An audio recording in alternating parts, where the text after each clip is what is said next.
Welcome to our final Dornsife Dialogues event of 2021. I'd like to wish all of you a happy holiday season and a terrific new year. As a fitting send-off, we have an impressive panel who is going to explore the Christmas holiday, celebrated today by over 2 billion people around the world. We'll hear about the origins of Christmas as an ancient festival of the winter solstice, the developments of the Christian tradition, and the elaborate Santa Claus myth. Today, each culture brings its own unique customs to the celebration of the Yuletide, but there are some shared traditions that go way back. For example, the symbolic use of evergreens near the winter solstice was a tradition shared by ancient Celts, Vikings, Romans, and Egyptians. Evergreen branches hung over windows and doors were thought to ward off illness and evil spirits, and were a reminder of life and light at the darkest time of year. Today, we welcome 3 experts who will help us understand some of these stories and traditions. The Reverend Dorian Llywelyn is the 2nd president of the USC Institute for Advanced Catholic Studies. His academic interests include nationalism and religion, popular religiosity, and Mariology. The Reverend Llywelyn speaks 8 languages, is the author of 2 books, and has published articles in multiple academic journals. The Reverend Najuma Smith Pollard is an Assistant Director of Community and Public Engagement at the USC Dornsife Center for Religion and Civic Culture. She combines her experience as a pastor with her expertise as a community leader to help faith leaders become active partners in social change. And last but not least, Carlos Garcia Alayon is a PhD student in theology at the University of Notre Dame. Carlos was born in Colombia and lived in Switzerland, Singapore, and England before arriving in the United States. After earning a BA in economics from Columbia University, he joined the Fellowship of Catholic University Students in California. I know that all of our panelists are eager to share their insights, so I'll turn the program over to them now. And once again, happy holidays. Good morning, or I think it's a good afternoon, wherever you are when you're happy listening in. It's great to be with you today. I'm delighted to be here with my colleagues and friend, Carlos and Arjuma. We are an impressive panel, apparently. So I'm delighted to be sharing your company today. So I'm going to, just by way of introduction, Arjuna, tell me, what are you going to do on Christmas? What's your Christmas day look like? Good morning, or good afternoon, everyone. I'm Reverend Najuma Smith Pollard, and I'm glad to be here with all of you. And so Christmas in my house begins actually on Christmas Eve as the time that I typically invite family over. I have children, but also I'm a grandmother. And so because everyone's got family plans, Christmas Eve is usually the time that I invite everyone over. So we normally have hot chocolate and gifts, and that's when everybody gets their gift.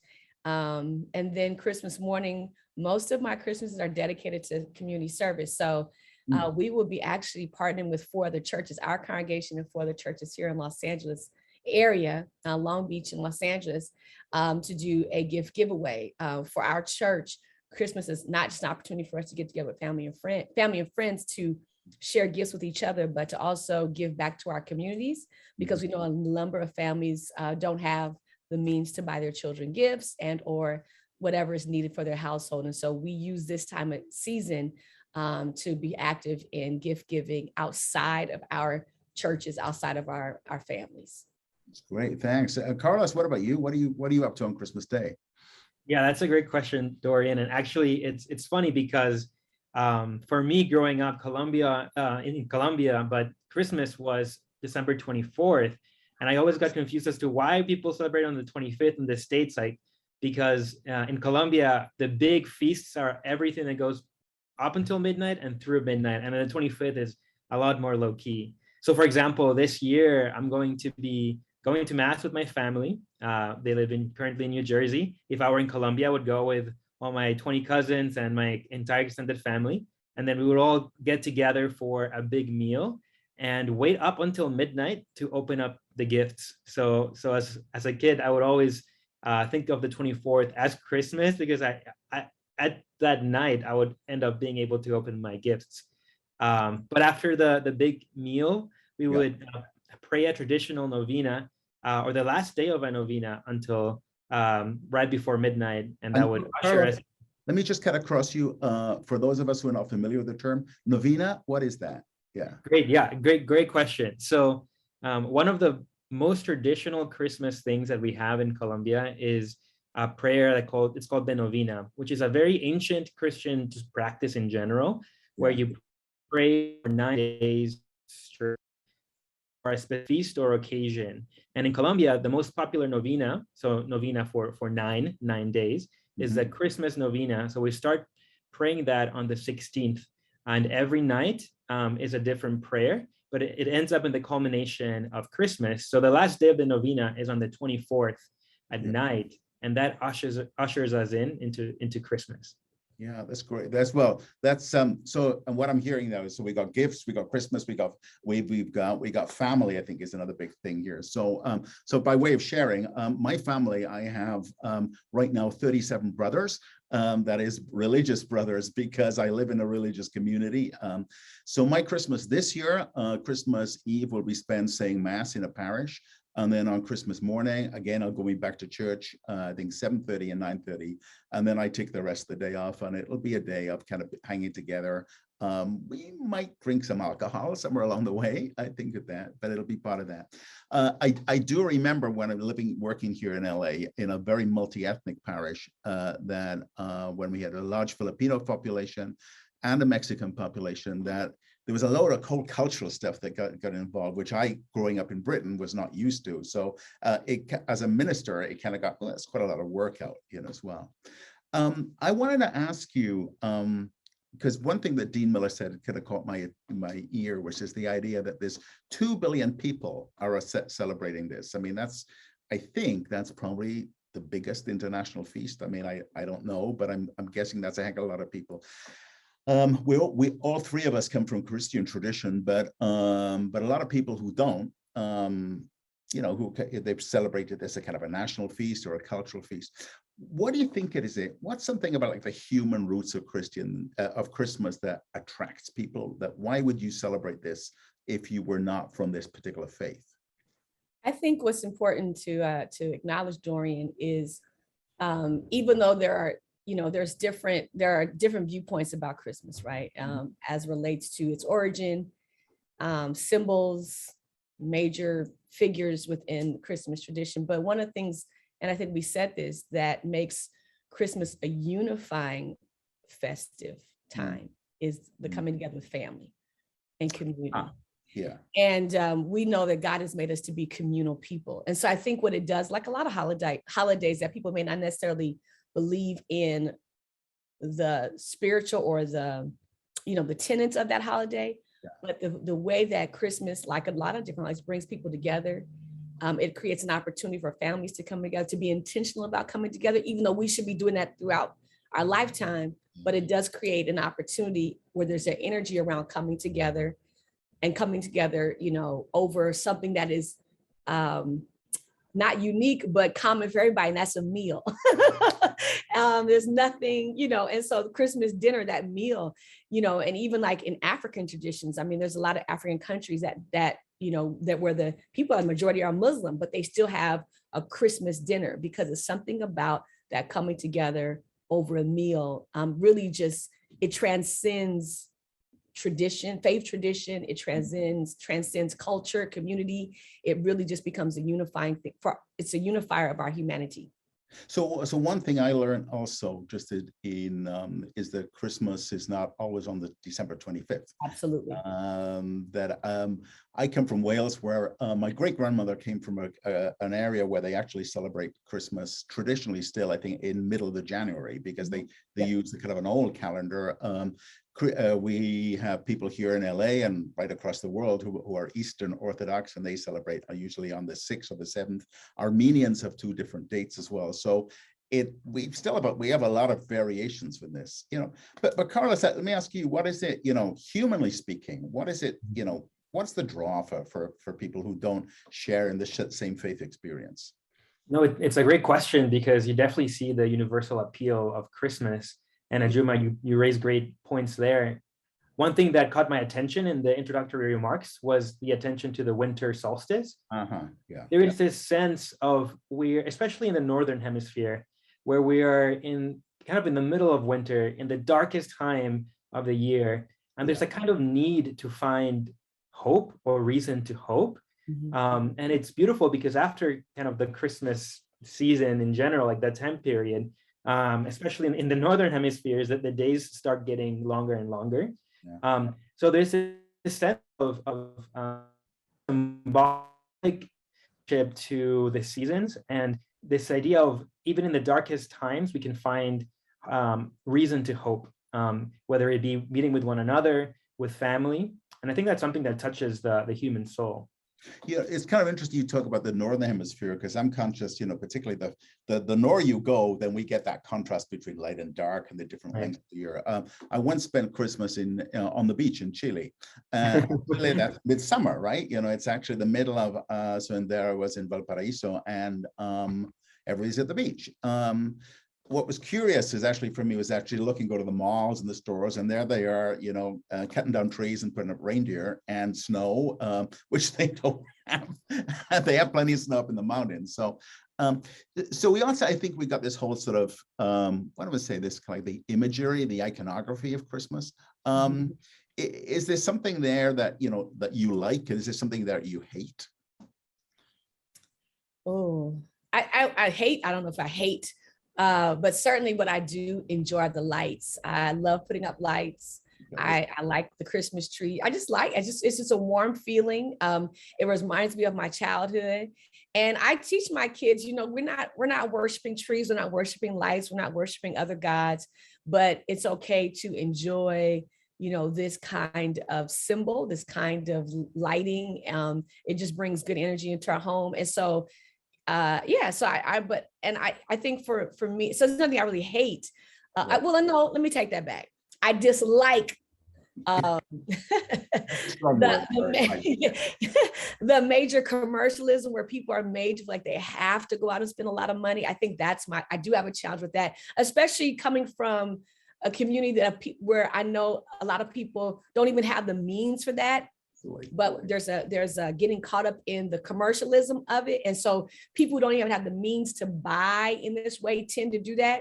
So I think that's one thing that I dislike. And even as a pastor, I encourage my congregation, like, don't get caught up in spending your rent money. Don't get caught up in enjoy this season, but don't go broke over this, because in the end, it's not really, if you're going to be depressed in January because you've overspent, then we've missed the moment to have an opportunity of hope, to have an opportunity of love and enjoyment. So don't go broke over this.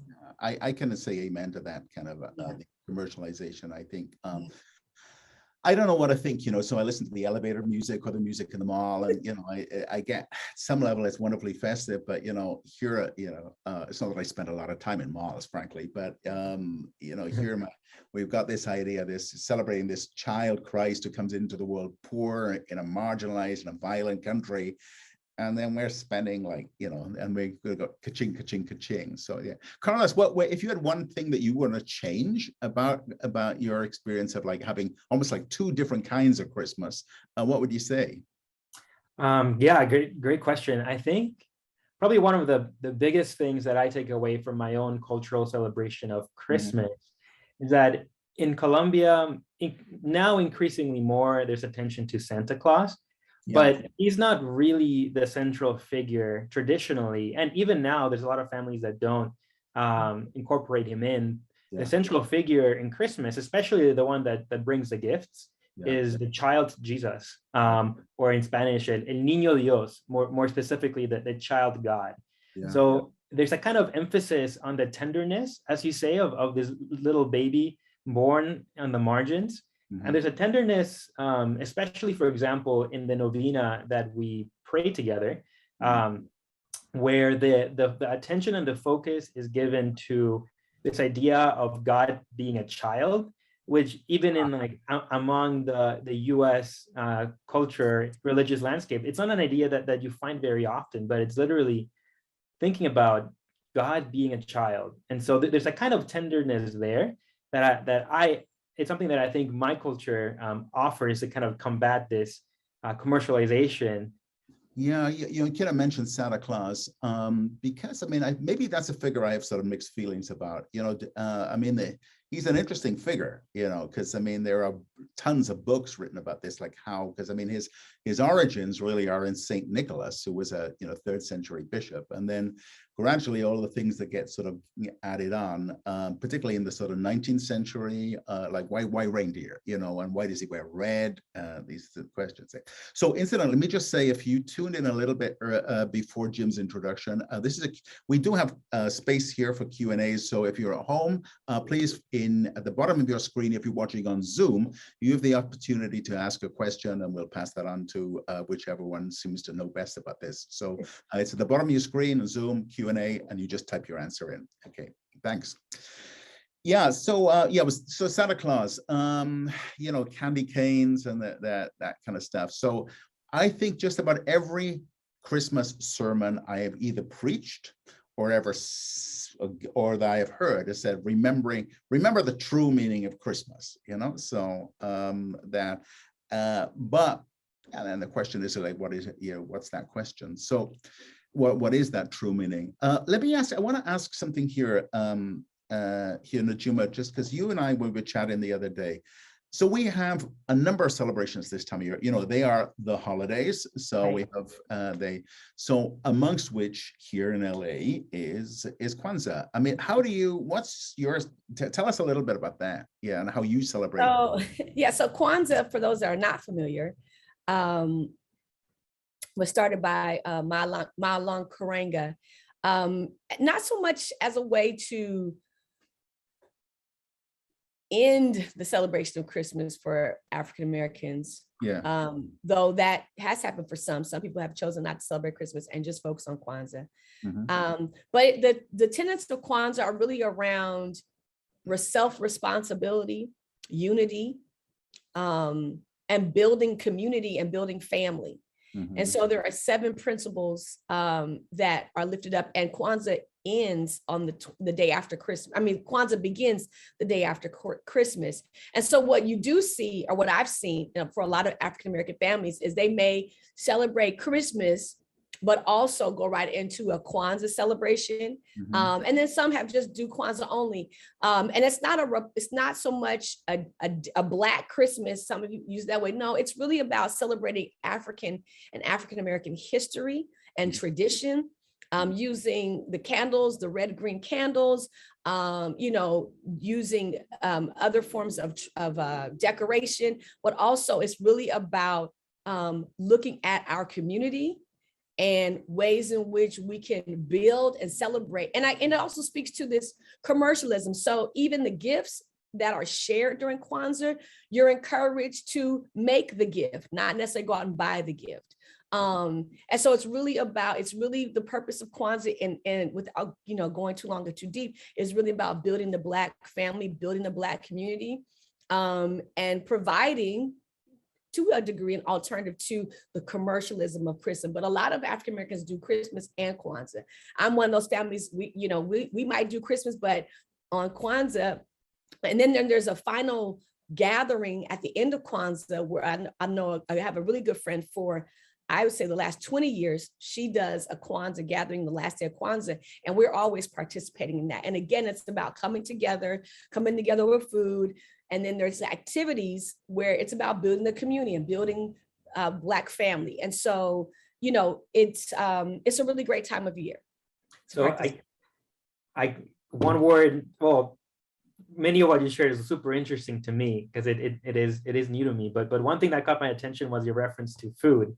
And if there's one thing that is like my favorite about the Christmas season is all the food that we get. So what do you mean, Carlos? Tell us. I mean, what's it look like? What's your Christmas table like? Exactly what I was going to ask you guys. But yeah, I can go first. So I guess like super traditionally, for the 9 days of the novena, the whole family gathers for the 9 days, a whole extended family, and every night a new family hosts it. And there's always food in these novenas. So it's really dangerous. We just have the best Colombian desserts. It's just so good. My favorite is called buñuelos, which are pretty much just like fried dough, but it's just so good.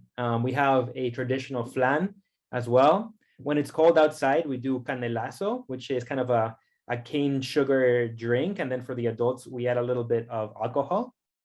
to kind of warm you up. And it's just, yeah, so pretty much it's the best banquet of Colombian desserts.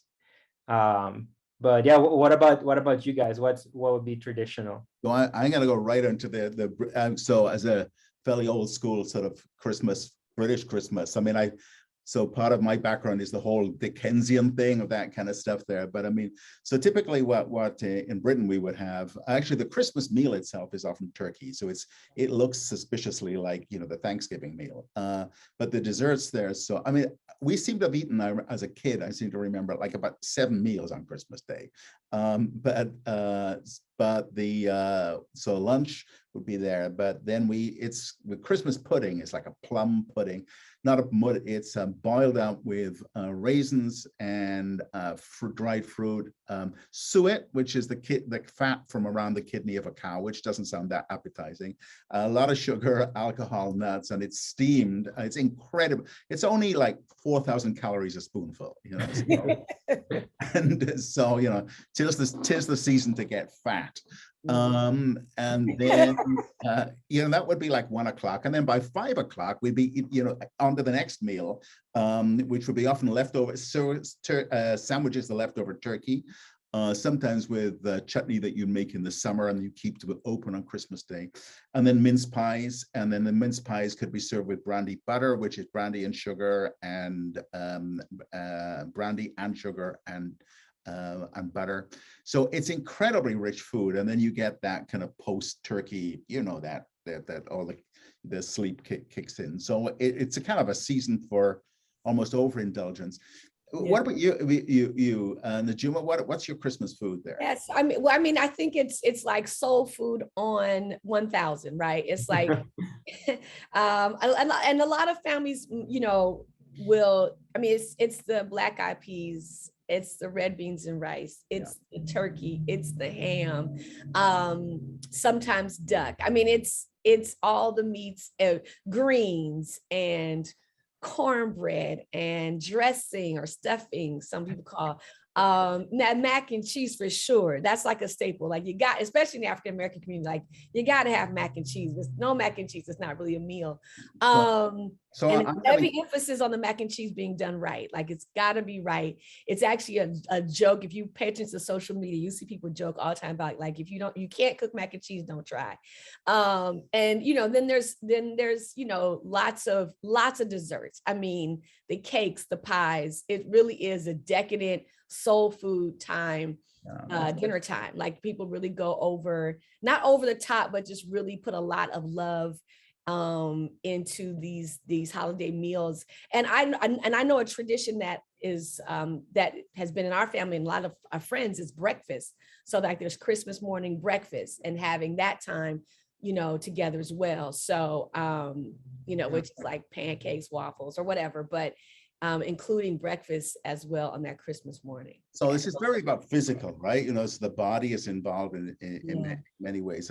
And by the way, Najuma, I want to know your address because I may call around on Christmas Day. So. Definitely, come and eat. So we have a question from Michelle. Okay, so it's a kind of factoid question. How did Saint Nicholas become Santa Claus? And how is the U.S. representation of Santa different than in other cultures? Any ideas on this one? I mean, so part of my upbringing is I was raised Jehovah's Witness. And so Jehovah's Witnesses actually do teach very extensively on Christmas and Saint Nick, and the origin of Saint Nicholas being a real person who went around passing out gifts during this winter solstice time. And the opportunity to mold in that tradition with the pagan holidays and the tradition of lights and Christmas trees, in hopes of evangelizing, if you will, people who were not celebrating Christ. But I think when it comes to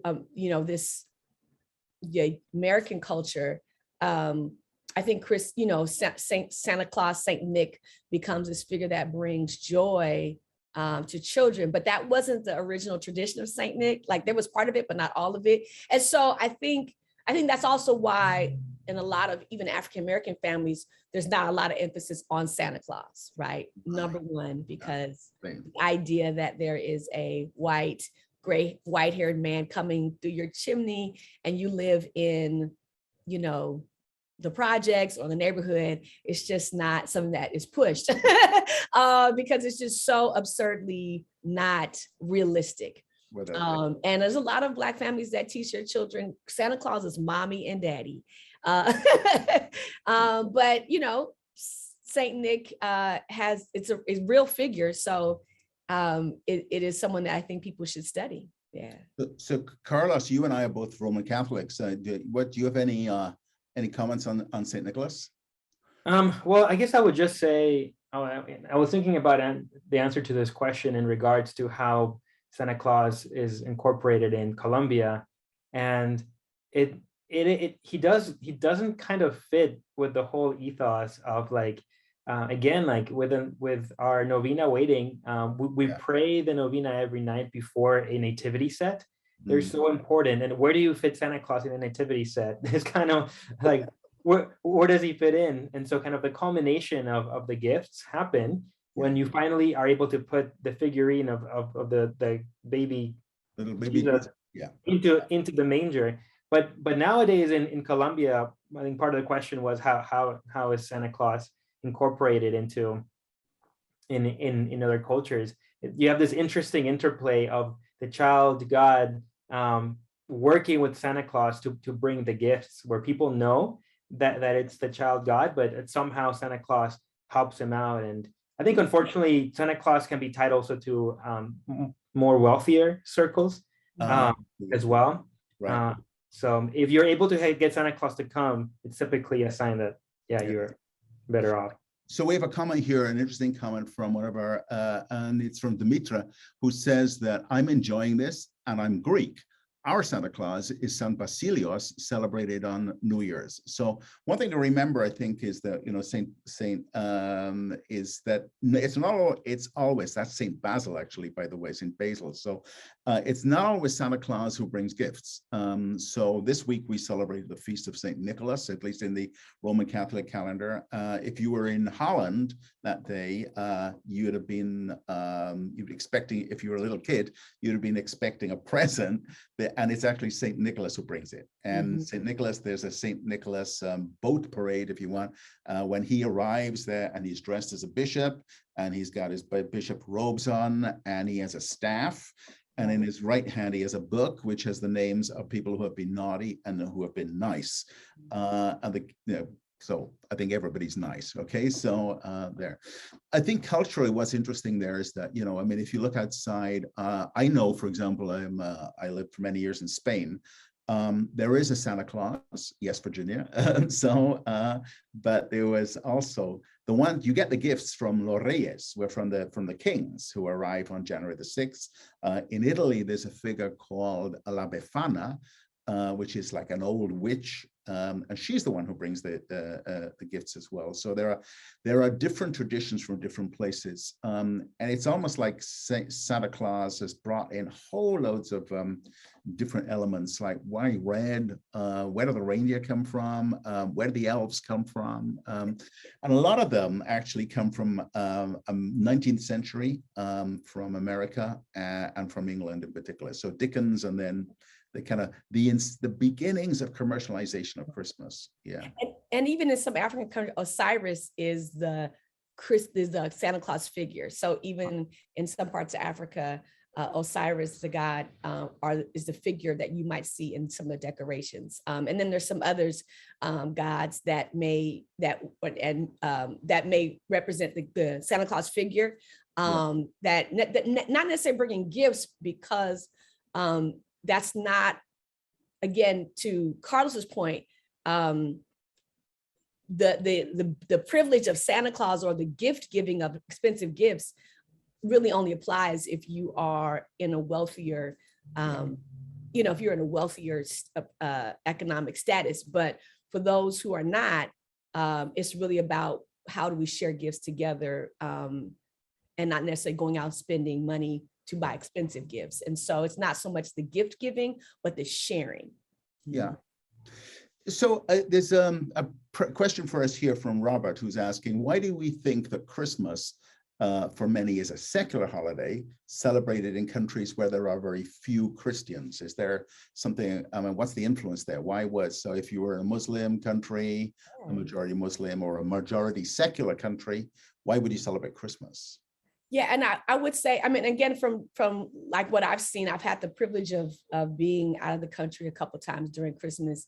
And from what I see and understand and even people that I know, it's the community thing. It's the family, it's the coming together Right. that I know crosses religious bounds, crosses borders. Yeah. There's something about coming together and then coming together over a meal, coming together to be intentional about love, to be intentional about kindness and sharing and giving. And those tenets, those principles cross all kinds of borders. They cross even faith traditions. And so, and then also, you know, the Northern America has done a great job in commercializing the world. So all the feel-good so Christmas there's movies. just a reality there that we cannot escape. Like Northern America has done a great job at commercializing the world in certain things, and Christmas is one of them.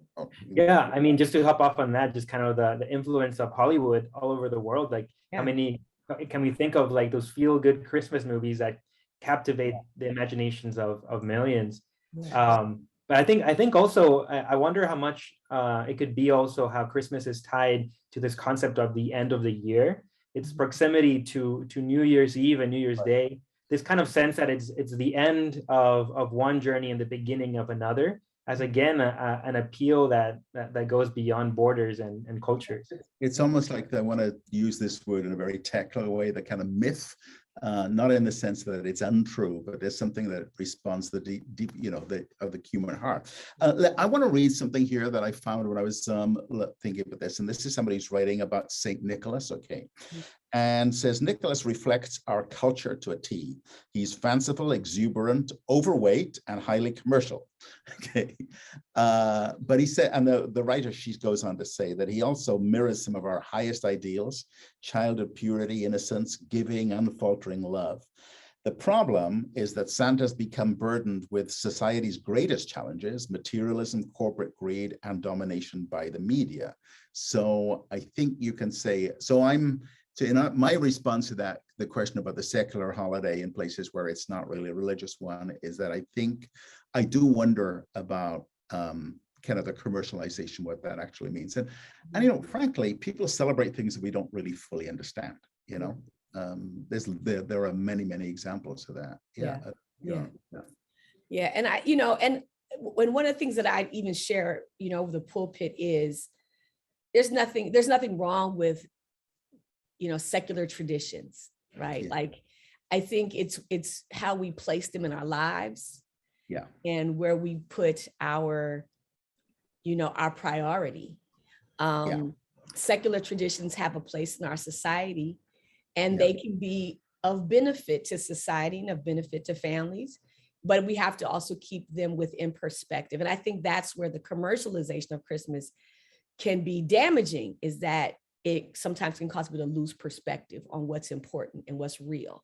I think so. And there's an awful lot of this as well, you know. So Carlos and I, you and I belong to a tradition where we celebrate Advent, you know. So we have a long preparation period, which in some Christian traditions is actually a time for fasting, so that you can actually feast. And then you say, Najuma, you were talking about how you bring together both Christmas and then so we've got an extensive period. You may know the songs on the 12 days of Christmas, so there really is kind of a long period.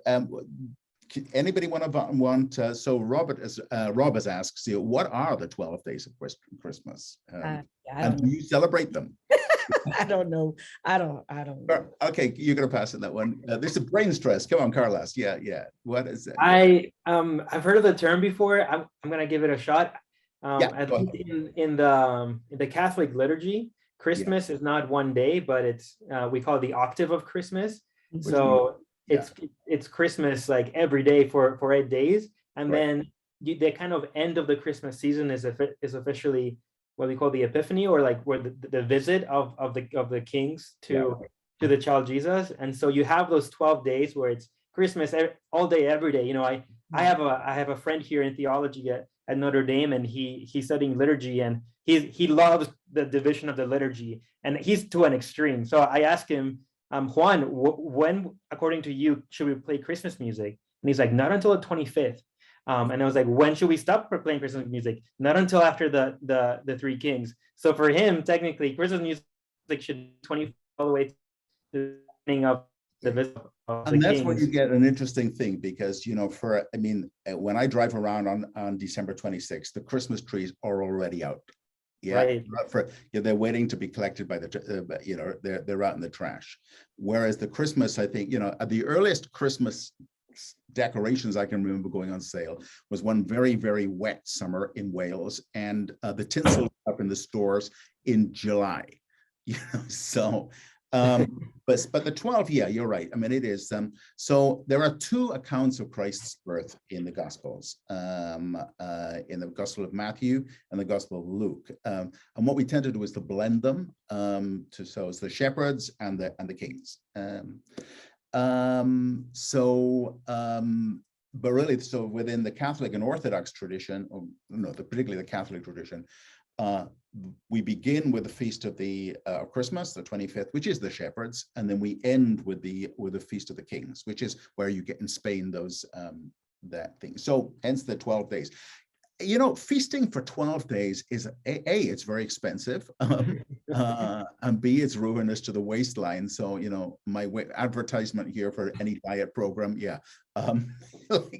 Usually that's when we make our New Year's resolutions, which is also part of this. Is like, yeah, okay, I need to put on these to least it's the 12 pounds of Christmas if you're lucky.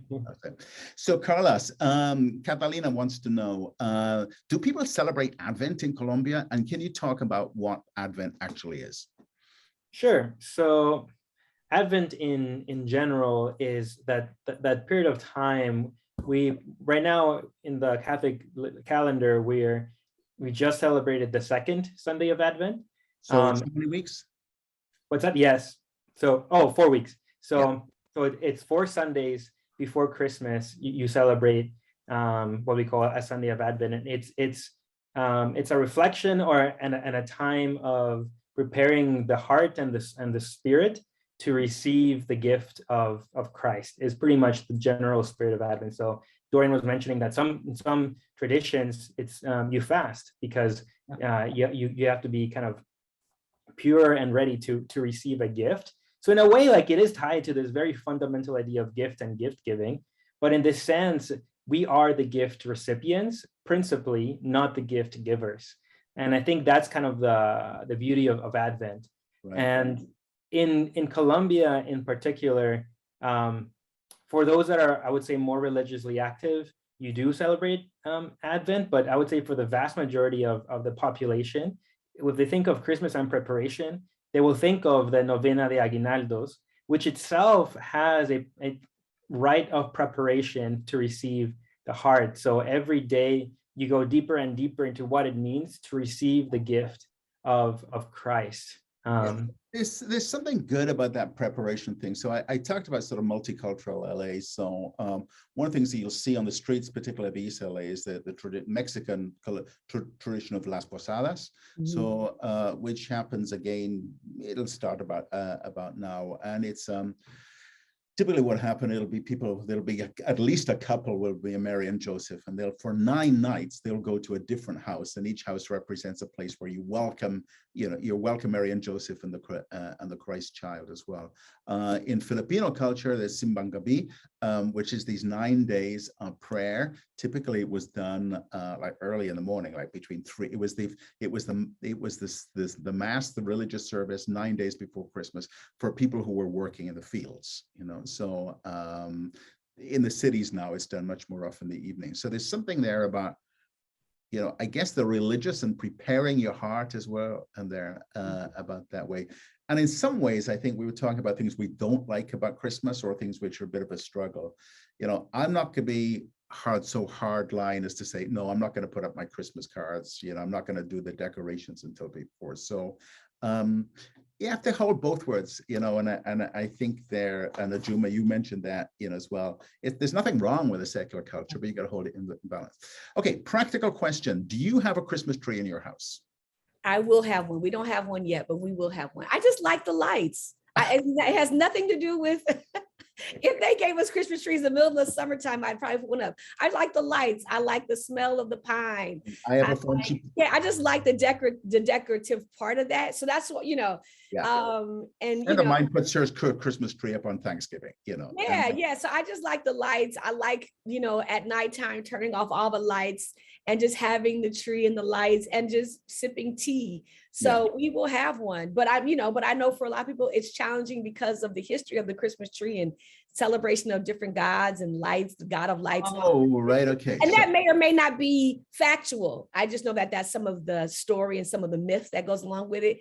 And I let me say this, I do want to add this piece about Advent, because for a lot of African-American churches, Advent is a very serious time, and a lot of sermons and teaching and messaging is tied to Advent, leading up to Christmas. And so to Carl's point, it's also an opportunity to go deeper in our spiritual journey and our spiritual walk, deeper in our understanding of why Christ came and how do we make that relevant to our lives today. So even for our church, we're doing a daily Advent devotional, but it's really about what does Christ coming mean for me today? Not just the rehearsal of the Christ being born story, but what does that mean for me in present day, and making that connection every year. So Christ coming has a relevant application that takes us beyond the commercialism of Christmas. And so that's one of the goals for us as relates to Advent season.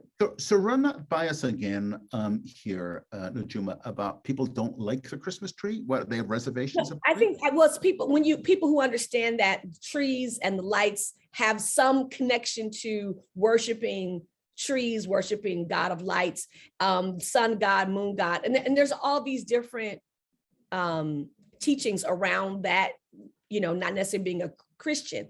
And so some people are challenged by Christmas trees. And that's a whole lesson. So I don't want to go too deep into it, but there is some connection to pagan worship as relates to trees and lights. It's kind of interesting where that comes but and again, it depends on what you decide to, what you believe in and what you study. So I don't want to go too deep into it, but because that would be a whole lesson. But next year. We'll do that next year. But again, there's nothing wrong with secular traditions that help people to, I don't want to say feel good, but to have a reason to find hope. I have keeping Christ at the center of all of it. I have a follow-up question to the question, and to Najuma, your comments here. One thing that was kind of interesting for me coming from Colombia was typically we don't have live trees at home. Everybody just has kind of a fake one. But like one of the things that always struck me was kind of the tradition in the States. And I don't know if in your family you do that, but the whole tradition of going out with your family to find the tree, to foster the tree and to bring it home and to set it up. Is that something that is important? I think this is part of the commercialism. I think it made great movie fodder. Okay. I'm sure there may be some tradition in countries where you actually can go, or in places where you can actually go to a tree farmland where they have the pine trees that are actually shaped that way. There are places even here in America where you can go and actually cut your own tree and bring it home. But I also think it's also part of the commercialism, which we have seen in movies over the centuries. So one of the interesting things here, the tree itself is, I think as Dean Miller said right at the beginning, there are deep pagan roots to some of the elements of the way that we celebrate, the question is, can you de-paganize those in a way? So I guess the question is here, the Christmas tree actually was brought back into the kind of Christian mainstream actually by the Lutherans, and then eventually it found its way in the 16th century. It found its way through Queen Victoria, whose husband was German and her family was originally German. It became part of the cultural mainstream. But really, to go to your point again, Najuma, it took some time. because they're expensive, especially this year, and it was only poor people had to find other ways of celebrating. But what's interesting is that is what do we put on the top of the tree? And as a kid, we had this little thing, which I was told was the Christmas fairy, and I thought, I don't know what the Christmas fairy is. It was only later I realized, oh, it's an angel, and it's an angel because of the archangel Gabriel as well. So here there's a kind of, and I tend to decorate my trees with angels too. Yeah, okay, that's good. Yeah, no, but there are things like why Absolutely. the Christmas baubles and what we put on the sofa. Yeah. So Tim is asking, this is a rich question, so you can take it in whichever way you go. So Tim asks us whether the source of our Christmas practice is traditional, cultural, spiritual, secular, or something newly created, or none of the above. Okay. Isn't the value of Christmas found in what evokes meaning and purpose for all of us? So, so Najuma, you've mentioned hope, and this is really very striking. It's the kind of thing. Yeah. Absolutely. And I think Tim has hit the purpose of this conversation. Tim's question hits the nail on the head, right? Yeah. That however way you enter this Christmas time, what is the meaning for you? And I will say this, and I may get if I get a little emotional, it's okay. I'm good. Right. My oldest son was murdered in 2018. Oh, God. And Christmas was his favorite time of year. So for me, celebrating Christmas has a new meaning, right? Because I have decorations that have his name on them and angels. And so for me, this is also an opportunity to remember my son, because this was his favorite as a child, even as an adult. He was a young adult when he was murdered, but it was his favorite time of year. And it was his favorite holiday. And so I think Tim's point is right on. And for other people, it's about what is this holiday defining, what meaning does it evoke for you and purpose? And for our congregation, the meaning and purpose is around giving back to others, people who are less fortunate, those who are unhoused. Here in Los Angeles, we have a huge homelessness problem. And so part of how we find purpose and meaning in season is making sure that we're going out on Christmas before we open up our gifts or eat our food. Let's serve people who don't have the privilege of being able to do this with their family and friends. And so I think Tim's question and point is spot on. It's really about what meaning does it evoke for you and what purpose can you find in it.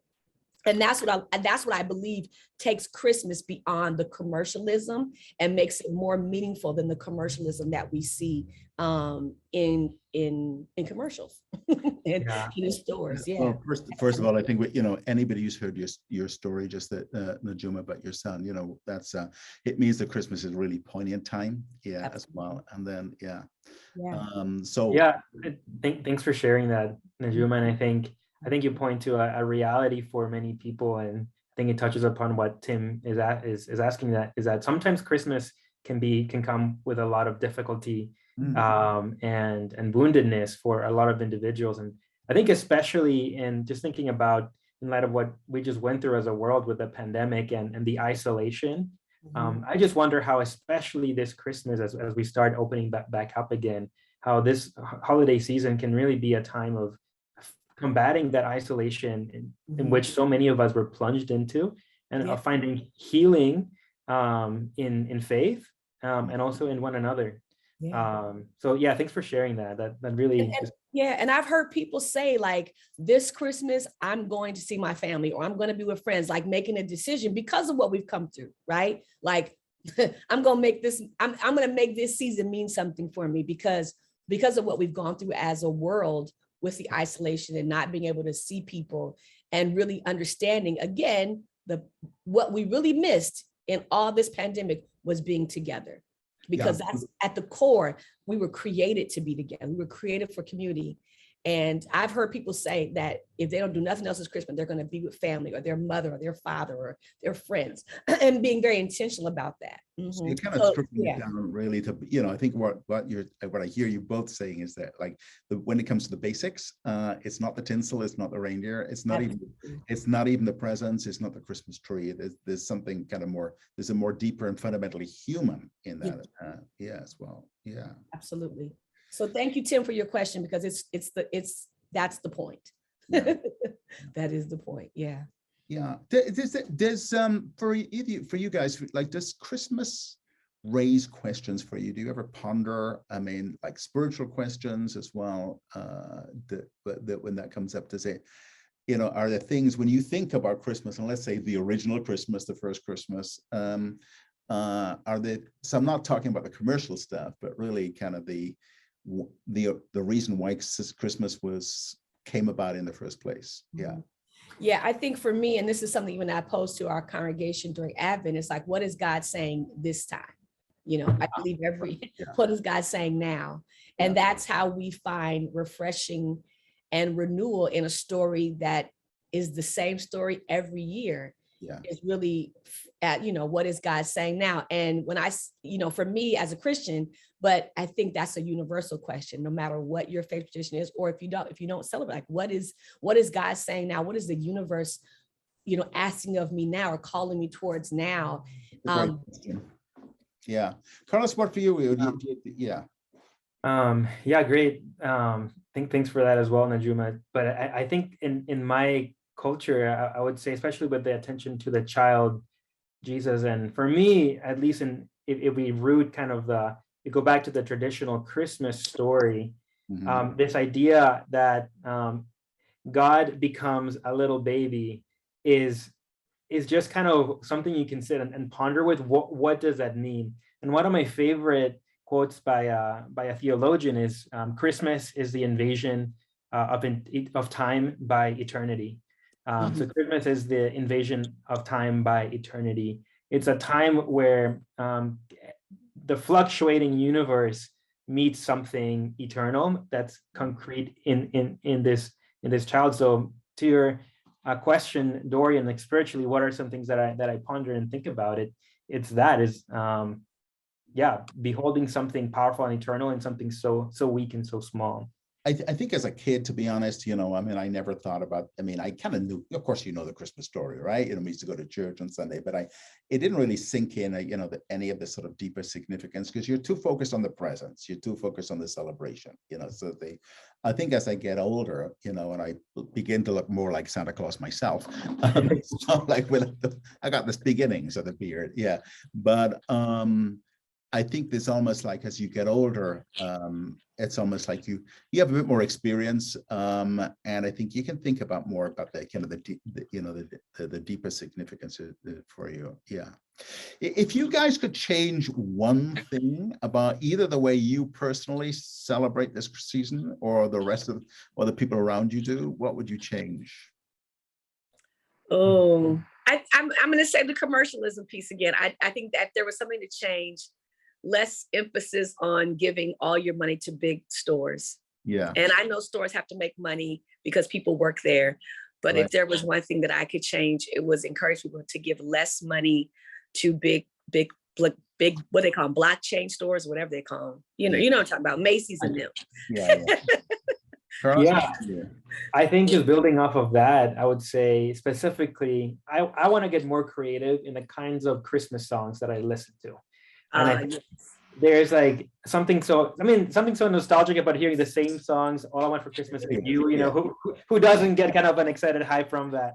But there's also so many, I think, beautiful Christmas songs from different cultures and traditions that I'm going to personally try to tap into my own kind of culture a bit more. Like in Colombia, we have villancicos, which are the Christmas carols, and they're beautiful and ancient. So be creative about the music you listen to. I love that. You know, I like it if you kind of break the mold, as it were, and you know, we add our own. I also almost like you sort of every year you add our layer of meaning and tradition as well. So so Darren asks us, what do we know about any Christian like Christmas traditions that are strikingly different from those in the US? Well, I think we've talked about being in the Southern Hemisphere, you know, if you want to go like for your annual Christmas Day swim, like but I guess, are there any things that you know of or that you've heard of that kind of intrigue you? Or Carlos, you can speak for your personal experience. Yeah. Sure. I guess like one thing for me that is always kind of curious is, especially being a Latino in the US, our Christmas traditions have blended with other Latinos from other countries. And so we have a group of friends, for example, in New Jersey, and we're not just Colombian, but Venezuelan and also Mexican. And one thing in Mexico is we always get invited to the Feast of the Reyes, and they always have this kind of they host after the Feast of the Three Kings. And the tradition, and from what I know from my friends, is they make a kind of a cake, una rosca de reyes. Like a king's cake, and then they hide a little baby figurine, a little baby Jesus figurine in the cake, and then they divide the cake, and then the person that ends up getting the little baby in the cake has to host the following it's a similar next year or soon. Yeah, it's a similar thing in, we have King's Cake in New Orleans, right? So, but the King's Cake for is in the Galette des Rois in France. So, Epiphany, we talked about the 12th day, the 12th night of Christmas. Again, it's almost like a repeat. You come back for a little bit later. So the cake there, it's a really beautiful cake. And then you have a little thing. They typically would put a little bean in there. Like a dry hard bean, and it's called a fève. It's to represent the baby Jesus. If you get that cake, so then you become the king of the feast or the queen of the feast, and you get to choose your partner, and you are responsible for carrying on. In a month's time, you have to invite everybody to your home. So it's almost like it's the gift that keeps keeps on giving, and it is like bringing those folks together. Najuma, any other kind of like non-conventional traditions? Do you have any? No, not really non-traditional. I think it's just people being I think to Carl's point, people being creative in ways to celebrate Christmas in their individual families. And again, I think the most unique thing is how people may incorporate Kwanzaa as relates to African American community, and even in some African countries, and not necessarily Kwanzaa in African countries, but other traditions more specific to that region or that country. So if you're in Africa, depending on what country you're in, you will see different things. And we don't have enough time to go through all of them, but like I said, like there's in some places they celebrate Osiris and other figurines, other gods, and they have different activities that take place. But nothing too different. So one of the stories I like to tell is about a very good Jewish friend of mine who grew up in a very Jewish secular household in New York City. And as a little girl, she didn't know she was Jewish because until she asked her mom for a Christmas tree, and she said, no, we can't have a Christmas tree because we're Jewish. And then later on, she came to think that Christians they celebrated Christmas by having a Christmas tree. And New York and the Jewish community celebrated Christmas by eating Chinese food and go in a restaurant and going to the movies. So so we can all make it its own. So I want to say this has been a fabulous discussion. I would like some mulled wine right in front of me now, and I would like to share us all. So so there may be a knock on your front door on Christmas Day. I'm not coming over to New York, Jersey. But listen, this is a great discussion. Thank you so much. And I think, and as we close out, I just think my prayer, my hope, and the blessing for everyone is that this time of year would really be a time of renewing hope. Of being able to people to find ways to renew their hope, and to find love, and to really love on themselves and love each other. Because if this last almost 2 years didn't teach us anything, it taught us what's really important in life. And that's the people that we have the blessing to love on, and the opportunity every day to love on ourselves and to recognize how valuable this day is, life is. And however we come to celebrate Christmas or not, but use the time that your job gives you off, whether you celebrate Christmas or not, or use the time. So talking about time, we're almost out of time. Carlos, you got one final thing you want to say there? One thing I would just add to everything that Najuma was just sharing is just, especially to combat the commercialism that we've been talking about, is to go back and deeper into the traditions that we have inherited.